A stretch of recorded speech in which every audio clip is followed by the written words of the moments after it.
लिखा हो जज्बा। अल्हम्दुलिल्लाहि रब्बिल आलमीन वस्सलातु वस्सलामु अला सय्यिदिल मुरसलीन अम्मा बअद फ़अऊज़ु बिल्लाहि मिनश शैतानिर रजीम बिस्मिल्लाहिर रहमानिर रहीम अस्सलातु वस्सलामु अलैका या रसूलल्लाह व अला आलिका व अस्हाबिका या हबीबल्लाह अस्सलातु वस्सलामु अलैका या नबियल्लाह व अला आलिका व अस्हाबिका या नूरल्लाह। फरमाने मुस्तफ़ा सल्लल्लाहु अलैहि वसल्लम, बरूज़ क़ियामत लोगों में से मेरे करीब तर वो होगा जिसने दुनिया में मुझ पर ज़्यादा दुरूद पाक पढ़े होंगे। सल्लू अलल हबीब सल्लल्लाहु अला मुहम्मद। सिलसिला है ज़िंदगी संवारे। इस सिलसिले में हम अमीर अहले सुन्नत दामत बरकातुहुल आलिया के अता करदा नेक आमाल में से किसी एक नेक अमल को लेकर उसके फ़ज़ाइल, उस नेक अमल के फ़वाइद और उसकी बरकतों के मुतालिक सुनते हैं। अमीर अहले सुन्नत ने इस्लामी भाइयों के लिए 72 नेक अमाल अता फ़रमाए, तो इस्लामी बहनों के लिए 63, दीनी तलबा के लिए 92, तो तालिबात के लिए 83, बच्चों के लिए 40, स्पेशल पर्सनस गूंगे बहरे नाबीना और जो माज़ूर होते हैं उनके लिए 27 नेक अमाल दिए हैं। क्योंकि नेक अमाल जो है ये माशरे का बाकिरदार फ़र्द बनाते हैं। एक मुसलमान को कैसा होना चाहिए, अल्लाह पाक की रज़ा वाले काम कौन से हैं, अल्लाह पाक को नाराज़ करने वाले काम कौन से हैं, ये इस रिसाले में बसूरत सवाल मौजूद हैं। आइए सुनते हैं कि आज कौन सा नेक अमल है। क्या आप सफाई सुथराई के आदी और सलीका मंद हैं? सफाई सुथराई यानी बदन और लिबास, घर और जहाँ काम करते हैं वो जगह और वहाँ की अशिया साफ रखना वगैरह। सलीका यानी वक्त की पाबंदी, घर और अपनी या किसी और की गाड़ी में बैठते वक्त बिला जरूरत जोर से दरवाजा बंद ना करना। अपने घर, तालीम गाह, दफ्तर या किसी के यहाँ की जो चीज इजाजत होने की सूरत में उठाई फिर उसी जगह रखना वगैरह। नेक अमल नंबर 43 कि सफाई सुथराई के आदि और सलीका मंदी है, यानी बदन, लिबास, घर और जहाँ काम वगैरह करते हैं, अशिया वगैरह रखने की जगह वगैरह। इसी तरह सलीके के मुतालिक मदनी फूल हम लेंगे इंशाअल्लाह करीम। हमारे साथ रुकने शुरा हाजी असद मदनी साहिब दामत बरकातुहुल आलिया होते हैं। आइए इनकी तरफ बढ़ते हैं।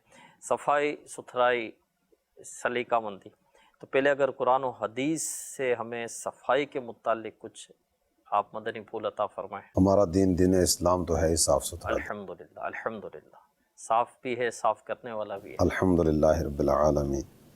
ये तहारत जो ना ये दो तरह की होती है। सही। एक मानवी तहारत है, एक हकीकी तहारत है। सही। जिस्म पर कुछ चीज़ लग गई, गंदगी वगैरह, नजासत वगैरह, तो उसको दूर करना और इसको पाक साफ़ करना, इसका भी हुक्म दिया गया।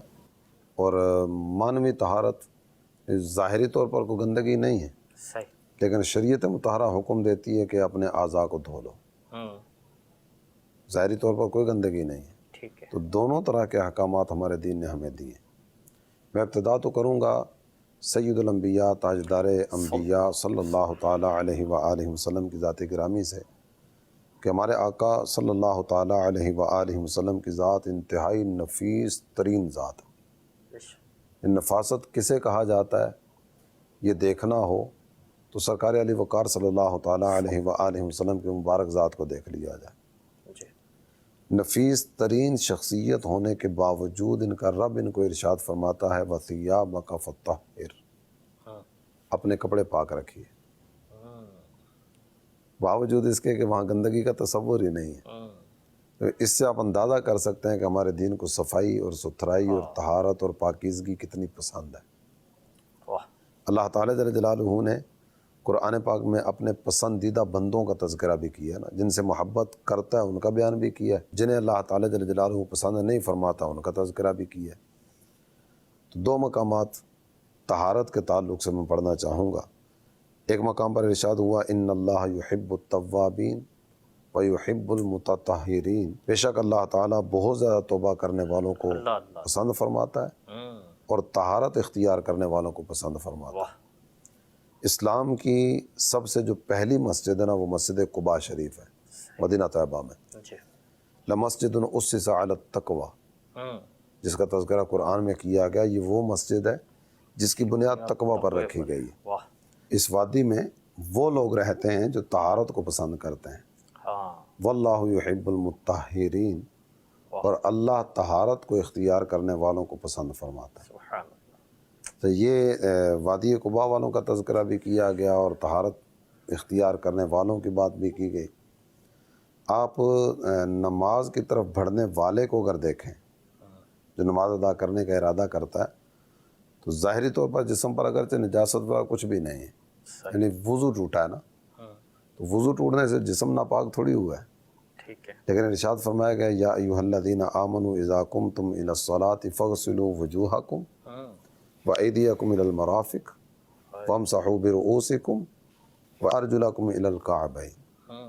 اے ایمان والو، جب نماز کا ارادہ کرو، سبحان اپنے چہرے دھو لو، اپنے ہاتھ کونیوں سمیت دھو لو، اپنے سروں کا مسح کر لو، سبحان اپنے پاؤں ٹخنوں سمیت دھو لو۔ صحیح۔ اب یہ تو فرائض وضو کا ذکر کیے گئے نا، جی تو میرے آقا نے ان میں جو چیزیں پلس فرمائیں جی، وہ بھی خوب طہارت کی طرف بڑھنے والا ہے نا۔ ماشاء اللہ۔ مسواک یہ وضو کے ساتھ ذکر فرمائی گئی، اور یہاں تک ذکر کیا گیا لولا ان اشق علی امتی لامرتہم بالسواک عند کل وضوء او کما قال، اگر میری امت کے مشقت میں پڑنے کا ڈر نہ ہوتا تو میں نے حکم دیتا کہ ہر وضو کے ساتھ مسواک کریں۔ ہائے، یہ اگرچہ فرض واجب نہیں ہے لیکن سنت تو رکھی گئی نا، صحیح۔ یہ بھی طہارت کے لیے۔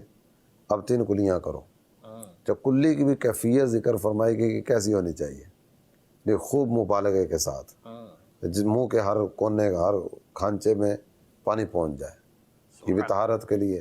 ناک میں پانی چڑھانا یہ بھی طہارت کے لیے۔ اچھا، اس کے بعد سر کے مسح کی اگر بات کریں تو چوتھائی سر کا مسح تو فرض ہے عند الاحناف، لیکن پورے سر کا مسح سنت ہے۔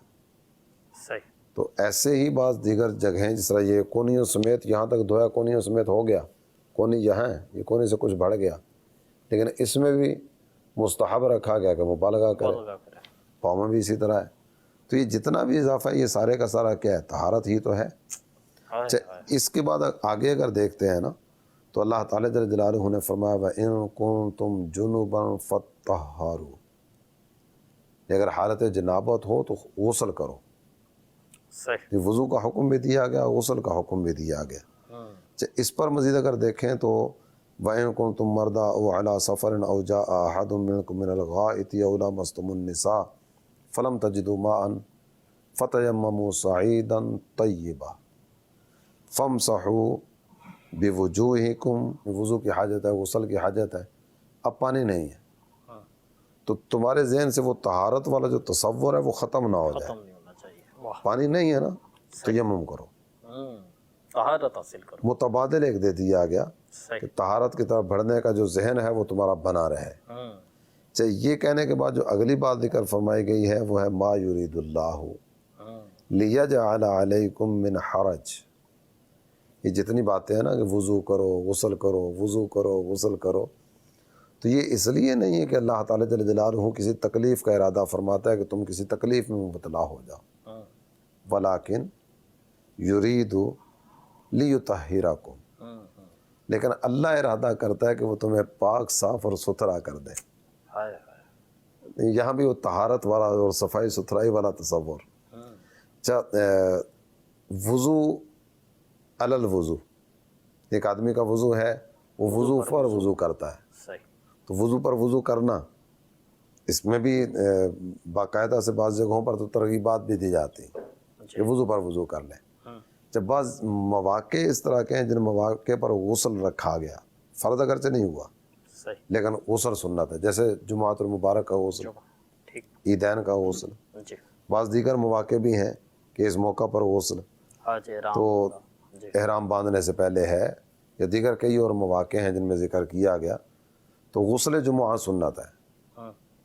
غسل اگرچہ وہ پورا ہفتہ حاجت پیش نہیں آئی کہ اسے غسل فرض غسل کرنا پڑے، صحیح۔ لیکن پھر بھی 7ویں دن غسل، اب یہ سنت ہے کہ آج کے دن غسل کر لو۔ تو یہ بھی صفائی اور ستھرائی ہے کہ پیچھے اگر کسی نے غسل والا اہتمام نہیں کیا تو آج جمعۃ المبارک ہے، آج نہاؤ۔ جی۔ تو یہ صفائی اور ستھرائی ہی کی طرف لانے کے